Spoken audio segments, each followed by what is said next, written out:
할렐루야. 찬양 받으신 주님께 우리 감사의 박수 올립시다. 주님 감사합니다. 귀한 찬양해 주신 시온 찬양대 그리고 관현악단원들 감사합니다. 오늘 4월 첫 주일은 특별한 의미가 있는 날입니다. 오늘 사순절 5번째 주일이기도 하고요. 오늘은 늘사랑교회 창립 77주년 되는 날이기도 합니다. 오늘 하나님께서 우리에게 주시는 말씀의 제목, 이런 제목으로 설교하겠습니다. 한번 따라 합시다. 평안하여 든든히 서가는 교회. 여러분에게 질문 하나 드려보겠습니다. 여러분, 교회를 사랑하십니까? 아멘. 구원받은 하나님의 자녀라면 예수님을 사랑하듯이 교회를 사랑하는 것은 당연한 일입니다. 저도 여러분처럼 똑같은 마음으로 교회를 사랑합니다. 늘사랑교회라는 이름만 들어도 그렇게 좋을 수가 없습니다. 교회 생각만 해도 가슴이 벅차고 지금도 설렙니다. 왜 우리가 교회를 사랑해야 됩니까? 교회는 주님이 피 흘려 세우신 주님의 몸이기 때문입니다. 교회는 우리 삶의 안식처요 피난처이기도 합니다. 교회는 우리 신앙생활의 중심이기도 합니다. 여러분, 교회가 잘 돼야 됩니다. 교회가 잘 돼야 나라, 국가도 잘 되는 것입니다. 교회가 잘 돼야 그 안에서 신앙생활하는 우리 자손들도 자자손손 복을 받는 것입니다. 교회 생활 잘하는 사람이라야 가정생활도 행복하게 잘하는 것을 볼 수 있습니다. 교회를 사랑하는 사람은 교회 이야기만 나와도 눈동자가 다릅니다. 교회를 바라보는 눈동자가 다릅니다. 교회를 사랑하는 사람은 어디를 가다가 멀리서 십자가 붙은 교회만 봐도 좋습니다. 주일날 교회 와서 저 마당에 심겨진 나무 한 그루만 봐도 그렇게 좋을 수가 없습니다. 교회 와서 주차장에 차를 댈 때마다 그렇게 좋을 수가 없어요. 교회 와서 예배당에 들어와 앉으면 그렇게 가슴이 뛰고 좋을 수가 없어요. 교회 오면 만나는 모든 사람들이 그렇게 반갑고 좋습니다. 집사님을 만나서 반갑고, 장로님을 뵈면 더 반갑고, 권사님을 뵈면 더 반갑고, 찬양대를 뵈면 더 반갑고, 이리 봐도 좋고 저리 봐도 좋고, 은혜 받은 사람은 교회를 바라보기만 해도 얼굴에 빛이 나고 눈이 반짝거릴 수밖에 없는 것입니다. 그때마다 이런 찬송을 부르고 싶어요. 예수님이 좋은 걸 어떡합니까? 우리 교회 좋은 걸 어떡합니까? 아멘. 여러분도 좋잖아요? 금년도 우리 교회는 이런 표를 가지고 기도하고 있습니다. 한번 따라 합시다. 생수의 강이 흐르는 교회, 내 안에 구원의 강이 흐르게, 가정의 기쁨의 강이 흐르게, 교회의 은혜의 강이 흐르게. 우리 모두 힘을 합하여 창립 77주년을 맞이하는 늘사랑교회가 앞으로 더욱더 주님 오시는 그날까지 이런 교회가 될 수 있도록 기도해 주시기 바랍니다. 아멘. 오늘 사도행전 9장 31절 말씀을 가지고, 첫째, 교회는 무엇보다 평안해야 됩니다. 교회가 평안해야 든든히 서갈 수 있는 것입니다. 교회가 평안하지 않으면 은혜 받을 수 없습니다. 교회가 평안하지 않으면 교회 와도 기쁨이 없어요. 그런데 교회가 평안하려면 한 사람의 힘만 가지고는 안 돼요. 우리 모두가 힘을 합해야 됩니다. 교회가 평안해지는 건 그렇게 쉽지 않습니다. 왜? 교회는 다양한 사람들이 모여 있습니다. 이 속에는 부자도 있고 가난한 분도 계십니다.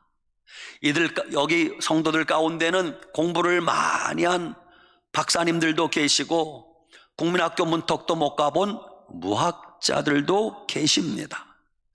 이들 가운데는 경상도가 고향인 분들도 계시고 서울, 경기도, 충청도, 전라도가 고향인 분들도 계십니다. 또 강원도 빠졌다고 섭섭해하지 마세요. 우리 가운데는 어떤 학교 출신 다 다릅니다. 이렇게 다양한 분들이 교회에 올 때는 그런 것을 나타내면 안 됩니다.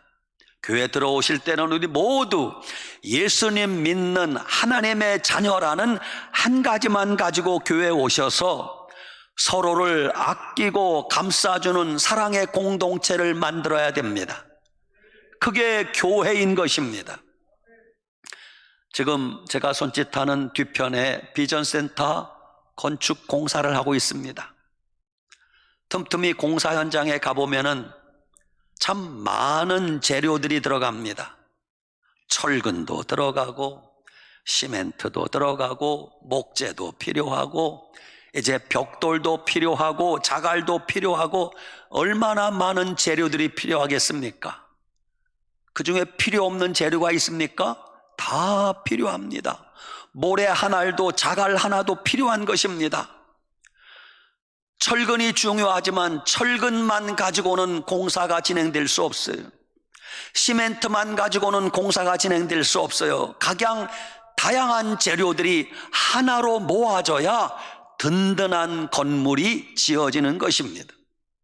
교회도 마찬가지입니다. 교회도 다양한 사람들이 모여서 예수님의 십자가 아래 서로가 하나됨을 확인하고 합력하여 선을 이룰 때 아름다운 교회가 되는 것입니다.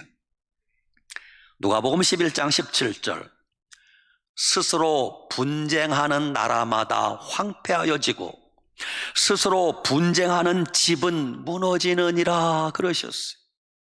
여러분, 다투고 싸우면 나라도 망합니다. 다투고 싸우면 가정도 불행해지고 다투고 싸우면 교회도 무너지는 것입니다. 늘사랑교회는 지금까지 여러분들의 기도와 사랑으로 평안하게 성장해 왔어요. 앞으로도 주님 오시는 그날까지 늘사랑교회는 모든 포항시내 교회가 부러워할 수 있을 정도로 평안한 교회를 만들어 갈 수 있도록 기도해 주시고 힘을 합해 주시기 바랍니다. 아멘. 두 번째, 교회는 흔들리지 말고 든든히 세워져야 됩니다. 몇 년 전에 포항에 진도 5.4에 지진이 왔습니다. 그날 제가 목양실에 앉아 있었거든요. 아이고, 얼마나 두려운지 모릅니다. 지진을 겪어본 분들은 아시잖아요. 제가 목양실에 앉아 있는데 이 큰 예배당 건물이 종이장같이 흔들립니다. 드드드드드드드드드드 흔들립니다. 그런데 참 감사한 것은 흔들리기는 했지만, 그래서 조금 금이 가기는 했지만 유리창 하나 안 깨지고 건물이 무너지지 않은 것은 물론 첫째는 하나님의 은혜요, 둘째는 교회를, 예배당을 든든하게 졌기 때문에, 든든하게 지니까 웬만한 지진이 와도 안 무너지는 것이에요. 교회도 그처럼 든든히 세워져야 돼요. 이 땅에 교회를 맨 처음 세우신 분이 누굽니까? 예수님이세요. 마태복음 16장에 예수님이 제자들을 데리고 빌립보 가이사랴라는 곳에 가셨습니다. 느닷없이 예수님이 제자들에게 문답을 합니다. 얘들아, 뭐 하나 물어보자. 예, 주님, 말씀하세요. 사람들이 나를 누구라고 하든, 그러다 제자들이 사람들이 예수님에 대해서요, 어떤 분은 세례 요한이라 하고, 어떤 분은 엘리야라 하고, 어떤 분은 선지자 중에 한 분이다, 이렇게 말합니다. 아, 그래? 참 사람들이 다양하게 나를 생각하는구나. 그럼 다시 한번 묻자. 너희들은 나를 누구라 생각하느냐? 제자들이 대답을 못하고 쭈삣쭈삣하고 있었어요. 그때 베드로가 툭 튀어나와서 이렇게 대답을 하는 거예요. 주여, 주는 그리스도시요 살아계신 하나님의 아들이십니다. 예수님이 깜짝 놀랐어요. 바요나 시모나, 내가 복이 있도다. 이것을 내게 알게 하니는 혈육이 아니요 하늘에 계신 내 아버지라. 내가 이 반석 위에 내 교회를 세우리니 음부의 권세가 이기지 못하리라 그러셔요. 여기 교회라는 말이 성경에 처음 나오는 거예요. 내가, 예수님이 이 반석 위에, 그 반석은 뭐예요? 베드로가 고백한 신앙 고백 위에 내 교회를 세우리니, 주님의 교회를 세우겠다는 거예요. 여러분, 그렇습니다. 교회를 교회되게 세우는 기초는 주는 그리스도요 살아계신 하나님의 아들이십니다. 이 고백 위에 교회가 세워지는 것이에요. 그런데 지금 세월이 흘러 때가 가까우니 교회의 기본적인 신앙 고백이 흔들리고 있어요. 예수님만이 그리스도 메시아라는 신앙 고백이 지금 무너지고 있습니다. 불신자들이 그렇다고 하면 할 말이 없지만, 문제는 교회를 다니는 사람들 가운데도 교회 안에 있는 사람들이 종교 다원주의에 빠져서 뭐라고 말을 하는가? 종교는 다 똑같지 뭐, 그런 말을 하고 있습니다. 그렇습니까? 천만의 말씀입니다. 예수님만이 유일한 구원자라는 신앙 고백이 붕괴되고 있습니다. 종교든 어떤 종교든 하나만 가지고 착하게 살면 구원받는 거 아닌가라는 생각을 하는 사람들이 교회 안에도 있단 말입니다. 정말 위험한 생각이 아닐 수가 없습니다. 지금 교회를 위협하는 세력들이 안팎에서 생기고 있습니다. 교회 외부에서 믿음 없는 사람들이 교회를 공격하는 건 그건 그럴 수 있다고 해요. 왜? 믿음이 없으니까. 문제는 교회 안에서 스스로 신앙이 오염되고 부패하고 타락해서 교회가 무너지는 것, 이게 진짜 교회의 큰 위기라는 걸 아셔야 됩니다. 교회의 기본 신앙은 절대 양보하거나 무너지면 안 됩니다. 교회는 교회다워야 됩니다. 교회의 기본 신앙이 무너지면 안 됩니다.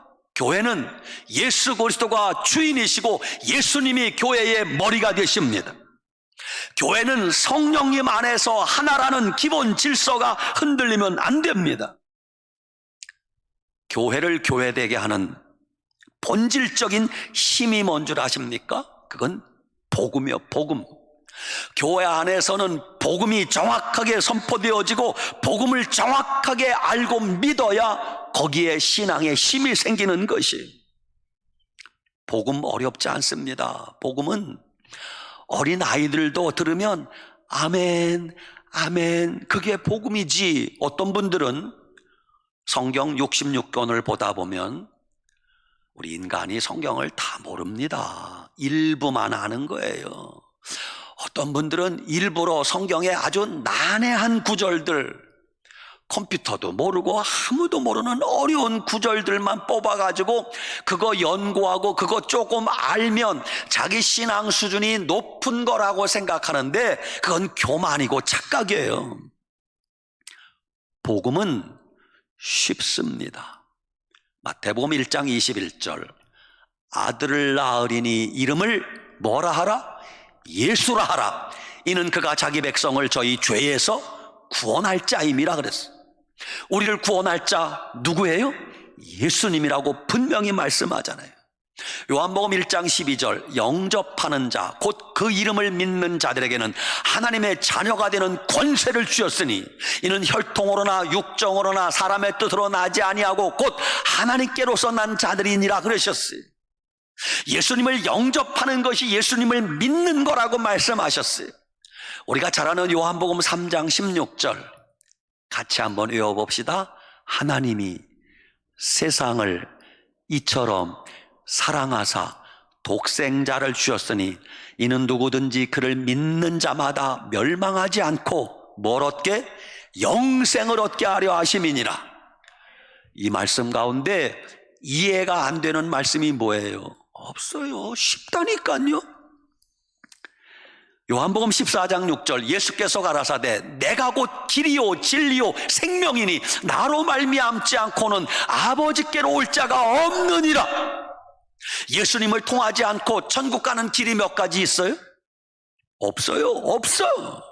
사도행전 4장 12절 천하 사람 중에 구원을 얻을 만한 다른 이름을 우리에게 주신 일이 없음이니라. 없다고 주님이 단언하셨어요. 로마서 5장 8절 우리가 아직 죄인 되었을 때에 그리스도께서 우리를 위하여 죽으심으로 하나님께서 우리에게 대한 자기의 사랑을 확증하셨느니라. 하나님의 사랑이 믿어지지 않고 의심될 때마다 십자가를 바라보라는 거예요. 내가 죄인이었을 때, 내가 예수님도 알지 못할 때 하나님이 그 아들 독생자를 보내서 십자가에 못 박아 죽게 하셨다는 거예요. 그것이 하나님의 가장 확실한 사랑이라고 말씀하지 않습니까? 베드로전서 2장 24절 그가 채찍에 맞으심으로 너희가 나음을 얻었나니 예수님이 채찍에 맞으심으로 우리의 모든 병을 고쳐주셨다고 선포하셨어요. 요한일서 1장 19절 만일 우리가 1장 9절 만일 우리가 우리 죄를 자백하면 그는 미쁘시고 의로우사 우리 죄를 사하시며 모든 불의에서 우리를 깨끗게 하실 것이요 그러셨어요. 우리 죄를 주님께 아뢰고 통회하고 고백하면 주님이 용서해 주신대요. 요한일서 3장 8절 하나님의 아들이 나타나신 것은 마귀의 일을 멸하려 하심이라래. 예수님이 이 땅에 오셔서 행한 일이 크게 세 가지예요. 이 세 가지가 복음의 핵심이에요. 첫째, 예수님은 이 땅에 오셔서 천국 복음을 전파하셨어요. 둘째, 예수님이 이 땅에 오셔서 가는 곳곳마다 병든 자들을 고쳐주셨어요. 세 번째, 예수님은 이 땅에 오셔서 가는 곳곳마다 더러운 귀신을 쫓아내셨어요. 이것이 예수님이 이 땅에 오신 목적입니다. 이것이 복음의 핵심이에요. 이것이 복음의 전부예요. 여러분, 이 복음을 마음에 분명히 믿고 이 복음 양보하지 말고 다른 사람 따라가지 말고 오직 예수님만 따라가는 우리 모든 성도님들 되시길 축원합니다. 아멘. 그게 두 번째, 교회는 주를 경외함과 성령의 위로하심, 즉 성령의 나타나심, 성령의 역사가 있어야 합니다. 오늘날 한국교회의 첫 번째 문제는 교회가 하나님의 사랑을 이야기합니다.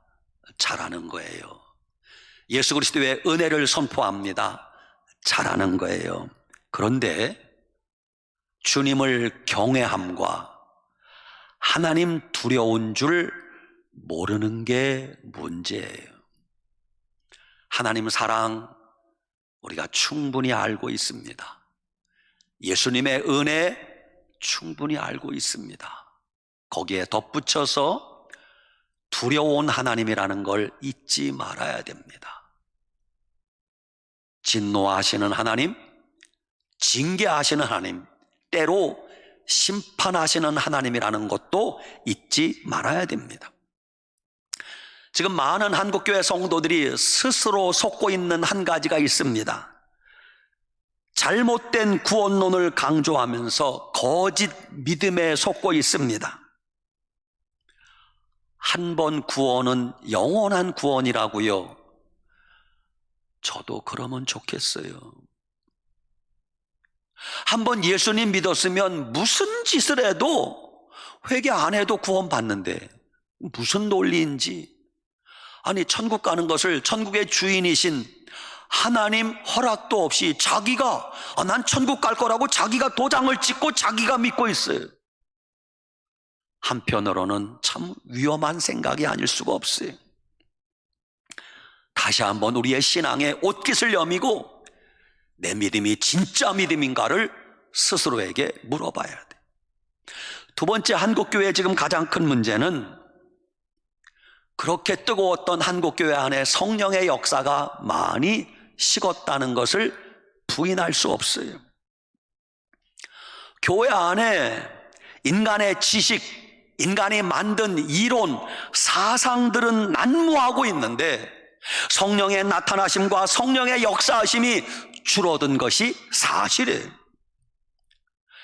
성령의 나타나심은 사라지고 그 자리에 인본주의, 황금 만능주의, 물질 만능주의 이런 것들이 교회를 가득 채우고 있지는 않은가 우리가 깊이 생각해 보셔야 됩니다. 남미 아르헨티나의 후안 카를로스 오르티즈 목사님의 제자입니까? 라는 책에 보면 이런 내용이 나와요. 목사님이 교회를 세웠습니다. 열심히 기도하고 목회했습니다. 몇 년 되지 않아 처음에 몇십 명 안 되던 교인들이 몇백 명 모이게 되었어요. 얼마나 신이 나겠습니까? 목사님이 살뚱 죽을 뚱 모르고 목회합니다. 다른 교회에 비해서 급성장을 한 거예요. 그런데 이상하게 후안 카를로스 오르티즈 목사님 마음에 기쁨이 없대요. 어딘가 마음이 허전하더라는 거예요. 왜 그럴까? 왜 그럴까? 고민하다가 하루는 시간을 내어 기도원에 올라갔습니다. 주님께 집중적으로 기도하게 됩니다. 주님, 짧은 기간에 교회를 부흥시켜 주셔서 감사합니다. 그런데 주님, 제 마음에 기쁨이 없습니다. 감사가 없습니다. 이유가 뭡니까? 며칠 뒤에 주님의 선명한 음성을 듣게 돼요. 아들아, 뭐 하나 물어보자. 예, 주님, 말씀하세요. 너는 너희 교회가 부흥했다고 생각하느냐? 그럼요, 주님. 제가 교회 부임할 때 몇십 명밖에 안 됐는데 지금 몇백 명 되었으니 부흥한 게 맞잖아요. 그러다 주님이 이렇게 말씀하시더라는 거예요. 아들아, 너희 교회는 부흥한 게 아니라 살찌고 비대해진 것이다. 주님이 책망하더라는 거예요.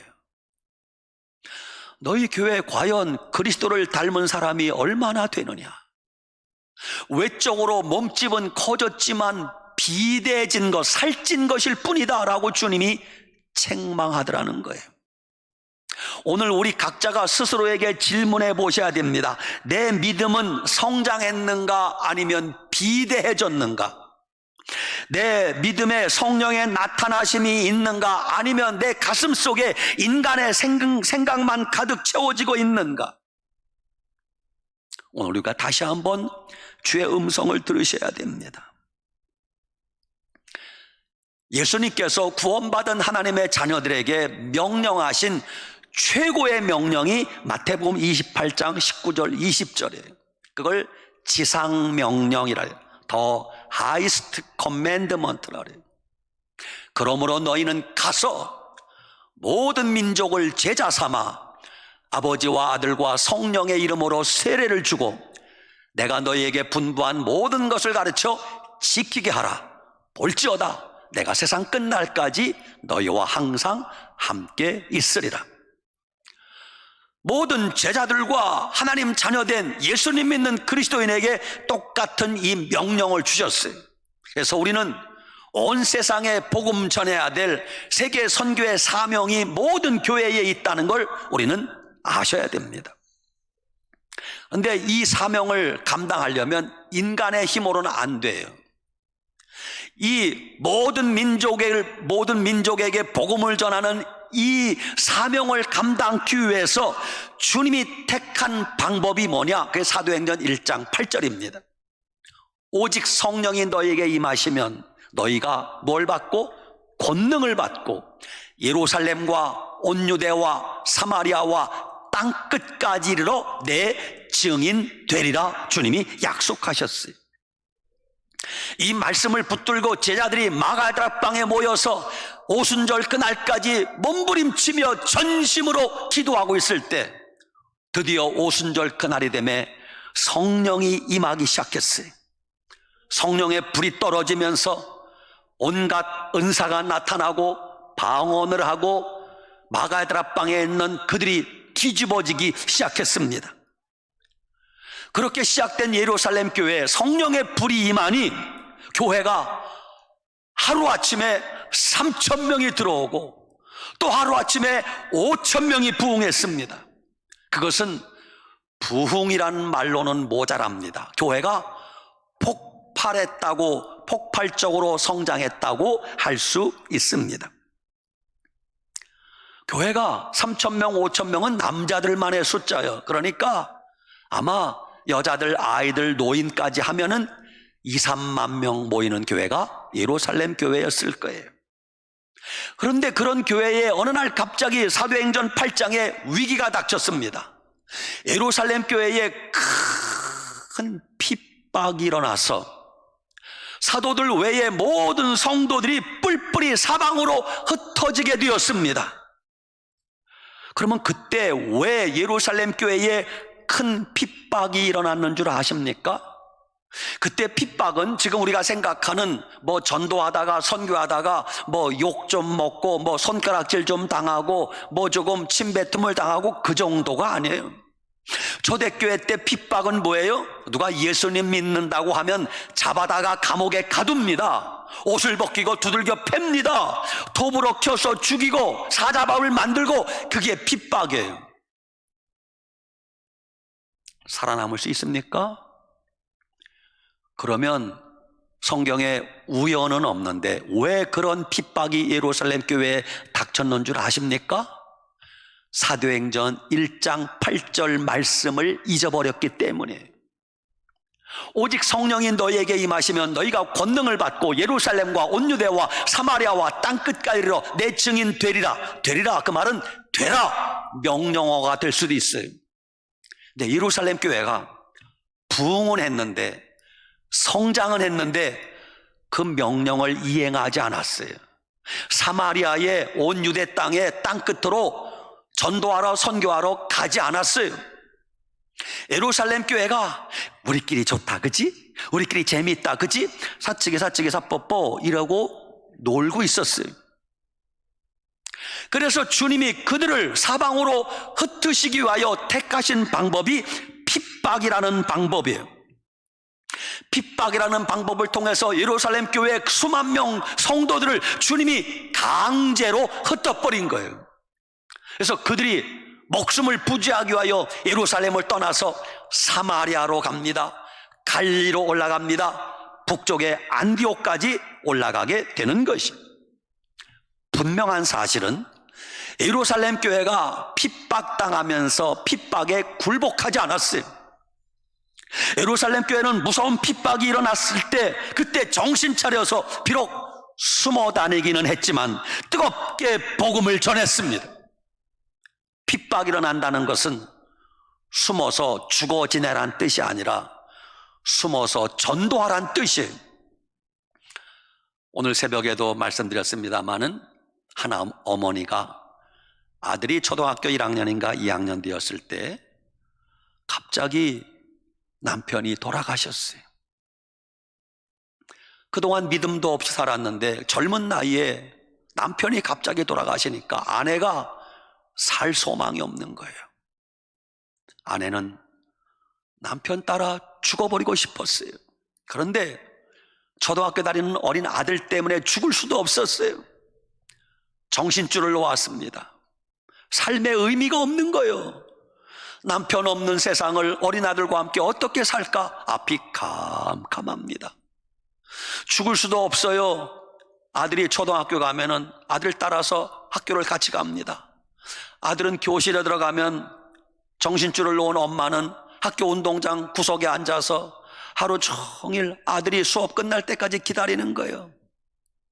그게 몇 달 지났어요. 살 소망이 없는 그 어머니가, 그 젊은 아내가 남편 없이 소망이 없으니까 눈동자는 초점을 잃었습니다. 머리 단장을 하겠어요? 머리는 산발입니다.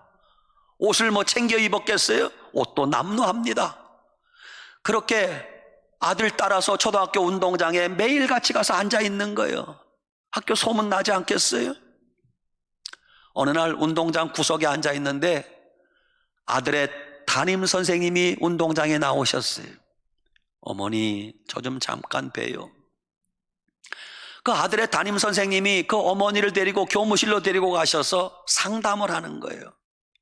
그리고 그 담임 선생님이 그 어머니에게 예수님을 전해 주었어요. 어머니, 예수님 믿으세요. 예수님에게 생명이 있습니다. 예수님에게 소망이 있습니다. 그때 성령님이 역사하기 시작했어요. 그 어머니가 예수님 믿어야 되겠다는 신락 같은 소망이 생겼어요. 집에 돌아와서 어머니가 선생님이 주신 그 성경책을 읽기 시작했어요. 일주일 만에 신구약 성경을 다 읽었어요. 말씀을 읽을 때마다 믿음이 생깁니다. 소망이 생깁니다. 내가 죽어서는 안 되겠구나. 정신을 바짝 차렸어요. 하나님의 섭리는 놀랍습니다. 하나님께서 몇 년 지나지도 않아서 초신자였던 그 여인을 어린 아들과 함께 세상에 어느 교회에서 러시아 선교사로 파송을 했어요. 그 시베리아 그 추운 지역을 다니며 복음을 전합니다. 지금은 우크라이나에서 선교하시는 우리 교단의 이순희 선교사님이라는 분의 간증이에요. 여러분, 우리 삶에 고난이 오고 환난이 오고 핍박이 왔다는 것은 이제 죽으란 뜻이 아니라 그 속에서 더 주님 바라보고 복음 전하라는 뜻인 줄 믿으시기 바랍니다. 그렇게 예루살렘 교회에 불어닥친 핍박을 피하기 위해서 성도들이 안디옥까지 가게 됩니다. 그렇게 세워진 교회가 사도행전 13장에 나오는 안디옥 교회예요. 안디옥 교회는 몇 가지 안디옥 교회만의 특징이 있어요. 그게 사도행전 13장 1절에 나와 있습니다. 안디옥 교회는 유대인과 이방인이 하나가 된 교회예요. 안디옥 교회는 귀족과 노예가 하나가 된 교회예요. 안디옥 교회는 왕족과 평민이 하나가 된 교회예요. 안디옥 교회 안에 신분이 다르고 다 다른 사람이 모였지만 거기서 예수 그리스도 안에 하나가 된 교회가 안디옥 교회예요. 그 안디옥 교회에서부터 비로소 세계 선교의 발판이 놓여졌다고 할 수 있습니다. 지금까지 하나님은 이렇게 예루살렘 교회를 통하여, 사마리아 교회를 통하여, 갈릴리에 세워진 교회를 통하여, 안디옥 교회를 통하여 세계 선교를 이루신 것이에요. 하나님은 지금도 교회를 통해서 일하고 계십니다. 하나님은 지금도 교회를 통하여 하나님의 뜻을 이루어가고 계십니다. 사람들은 이 세상 국가, 나라들의 관심이 많아. 미국, 영국, 러시아, 우크라이나, 대한민국, 나라들의 관심이 많아요. 그런데 주님은 나라보다 이 땅에 세우신 교회들에 더 관심이 많아요. 세상 나라들은 멸망받으나 예수 교회 영영 왕성하리라. 세상 나라는 언젠가 멸망당하게 돼 있어요. 그러나 주님이 피 흘려 세우신 교회는 왕성해질 걸 믿으시기 바랍니다. 그러나 교회가 왕성해지는 걸 기뻐하지 않는 놈이 있어요. 그게 누구예요? 마귀란 녀석이에요. 마귀는 교회를 무너뜨리는 게 목표예요. 여러분, 마귀의 농간에 속아서 교회가 무너지면 그 나라, 그 국가가 무너지는 건 시간 문제예요. 교회가 무너지면 가정이 무너지는 것, 가정이 불행해지는 것 시간 문제예요. 그래서 어떻게 하든지 마귀는 교회를 무너뜨리려고 별짓을 다 합니다. 마귀는 지금도 어떡하든지 교회에 분란이 생기게 하고, 교회 시끄럽게 만들고, 교회 서로 다투고 싸우게 만들고, 교회를 무너지고 붕괴시키는 게 마귀의 목적이에요. 이럴 때는 죄송해요, 조금 욕도 하고 싶어. 이런 짓 하는 놈이 누구예요? 마귀 새끼. 마귀 새끼. 여러분, 마귀 새끼에게 속지 않으려면 정신 바짝 차려야 돼요. 누군가 교회를 흔들려고 하면, 여러분, 우리가 조금만 양보하면 교회에 싸울 일이 없어요. 우리가 조금만 상대방을 이해하면 다툴 일이 하나도 없어요. 우리가 조금만 내가 먼저 희생하면 싸우고 다툴 일이 하나도 없어요. 그러면 우리 늘사랑교회 같이 평안하여 든든히 서가는 교회가 될 수 있는 것이에요. 인류 역사의 마지막에 등장할 교회들이 요한계시록에 나와 있어요. 그 소아시아 7교회는 인류 역사에 등장할 시대별 교회를 뜻합니다. 에베소 교회, 서머나, 버가모, 두아디라, 사데, 필라델비아, 라오디게아. 인류 역사의 마지막에 등장할 교회가 라오디게아 교회인데, 안타깝지만 오늘날의 교회는 부인하고 싶지만 라오디게아 교회를 닮아가고 있어요. 라오디게아 교회의 특징이 뭔 줄 아십니까? 교회인데 예수님 없는 교회, 예수님을 쫓아낸 교회, 포항말로 예수님을 쫓아낸 교회. 요한계시록 3장 20절, 볼지어다 내가 문 밖에 서서 두드리노니, 이 말이 불신자 전도용 말씀이 아니에요. 교회 주인은 예수님인데, 교회 주인이신 예수님이 왜 문 밖에 서서 문을 두드립니까? 라오디게아 교회 성도들이 교회 문 걸어 잠궈 놓고, 예수님 필요 없어요, 들어오지 마세요, 우리끼리 재밌는데, 예수님을 쫓아낸 거요. 그래서 예수님이 교회 문 밖에서 김 집사, 이 집사 문 좀 열어다오, 내가 문 밖에 서서 두드리노니 누구든지 내 음성을 듣고 문을 열면 내가 그에게로 들어가 그로 더불어 먹고 그는 나로 더불어 먹으리라. 주님이 호소하는 내용이 계시록 3장 20절 말씀이에요. 사랑하는 여러분, 이제 우리 늘사랑교회를 포함해서 한국교회가 이 신앙을, 교회의 생명을 다시 회복하려면 어떻게 해야 됩니까? 가장 중요한 것이 예배를 회복해야 돼요. 교회에 5대 사명이 있는데 첫째가 예배예요. 예배, 교육, 선교, 봉사, 친교, 그 중에 가장 중요한 게 예배. 며칠 전에 미국 크리스천 타임즈라는 기사 한 구퉁이에 이런 기사가 실렸어요.